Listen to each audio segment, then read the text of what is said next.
Okay, so I found this story on Reddit and I genuinely did not move for the entire time I was reading it. Like, I had things to do and I just didn't do them because I could not put this down, so stay with me on this one. She opens her post with, "I'm a 26-year-old female. I grew up in a small house with my mom who worked 2 jobs my entire childhood. And 6 months ago, I found out that the reason we never lost that house was because of a man whose name I had never heard until I was going through my mother's things after she passed. So growing up, money was always tight, and my mom worked constantly, and I knew from a pretty young age that things were hard. But somehow we always had enough. Like, we were never eating well and we were never taking vacations, but the lights stayed on and the rent got paid and I went to school with decent enough clothes, and I never fully understood how she managed it all on what she was making. But I was a kid, and kids don't ask those questions, they just accept the world they're given. My mom passed away last year after a long illness, and I was the one who handled everything afterward because I have no siblings, and my extended family is not close. And going through her belongings was one of the loneliest things I have ever done. Like, you're inside someone's whole life and they're not there to explain any of it. And I was going through the drawer of her bedside table when I found an envelope at the very bottom underneath everything else. And it had my name on it in her handwriting. Inside was a letter and a smaller sealed envelope, and the letter said that she had been meaning to tell me this for years, and that she was sorry she never found the right time, and that everything inside the smaller envelope would explain itself, and that she hoped I would understand why she made the choices she made. And I put the letter down and opened the smaller envelope, and inside were bank statements going back 20 years and every single month without a single gap.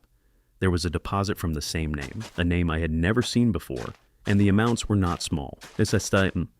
I sat on my mom's bedroom floor and I went through every single statement, and this had been happening my entire life. From before I was born, right up until 3 years before she died, when the deposits just stopped. And over 20 years, the total amount that had come in from this name was more than I could wrap my head around sitting there on that floor.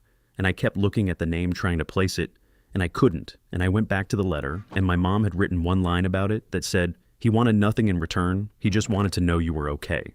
I didn't sleep that night, and the next morning, I started trying to find out who this person was, and it didn't take long because the name was unusual enough that a basic search pulled up results immediately. And what came up was an obituary from 3 years earlier for a man who had been a moderately successful businessman in a city about 4 hours from where I grew up. And the obituary mentioned a wife who had passed before him, and it mentioned that he had no children, and I stared at that last detail for a long time. I reached out to the law firm listed in connection with his estate because the obituary mentioned he had left money to several causes, and I just needed to understand what the connection was. And after a few emails back and forth, a lawyer called me and told me that actually my name was in his will. Not a huge amount, but enough to make clear it was intentional. And when I asked the lawyer who this man was, to my mother, the lawyer was quiet for a moment and then said, that was something the firm was not at liberty to discuss, but that there was a letter in the file that had been set aside specifically for me.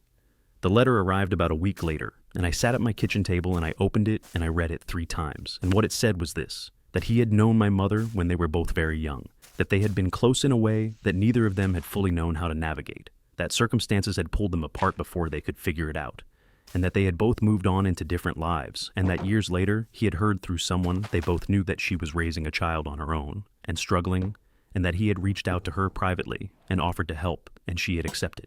He wrote that he had never wanted anything from her and had never tried to re-enter her life in any way because he felt that wasn't his place, and that helping had just been the only thing he knew how to do with the part of himself that had never fully let go. And then, at the very bottom of the letter, in a different pen, like he had added it later, he had written, "If she ever told you about me, I hope she told you the good parts. There were some." I put that letter down, and I just cried for a long time. Not sad crying exactly. More like the kind of crying that happens when something you never knew was missing suddenly has a shape and a name. I went back through everything after that. Old photos, things my mom had kept that I had gone through quickly the first time. And I found one photo tucked inside an old book that I almost missed, and it was my mom when she was maybe 19 or 20. And she was laughing at something off camera, and she looked so young and so free in a way I had rarely seen her look in my lifetime. And on the back in her handwriting was just a first name, and it was his. I don't know the full story, and I have accepted that I probably never will. And I went back and forth for a long time about whether to feel angry that she never told me, or whether to feel grateful that someone had quietly kept us afloat for 2 decades without ever asking for a single thing. And I landed somewhere in the middle of both of those feelings, and I think I'm going to live there for a while. I used the money he left me to pay off the last of my student loans, and then I did one more thing, which was find the charity that had been his favorite cause according to the obituary, and I made a donation in his name and I wrote a short note to the charity just saying that he had made a real difference in at least one life that the world probably didn't know about. And I don't know if that was the right thing to do, but it felt like the only thing I had to give back. She ends her post with this: "My mom worked 2 jobs my whole childhood, and I always thought she was just strong, and she was.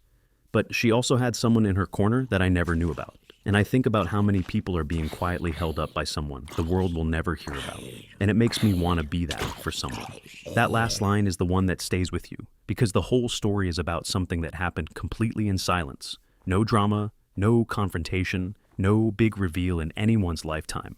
Just a man who loved someone, lost her, and spent 20 years making sure she was okay from a distance without ever needing her to know. And I think that is one of the most quietly devastating and beautiful things I have ever read on the internet. Drop it in the comments if this one hit you. I read every single one, and I'll see you in the next one.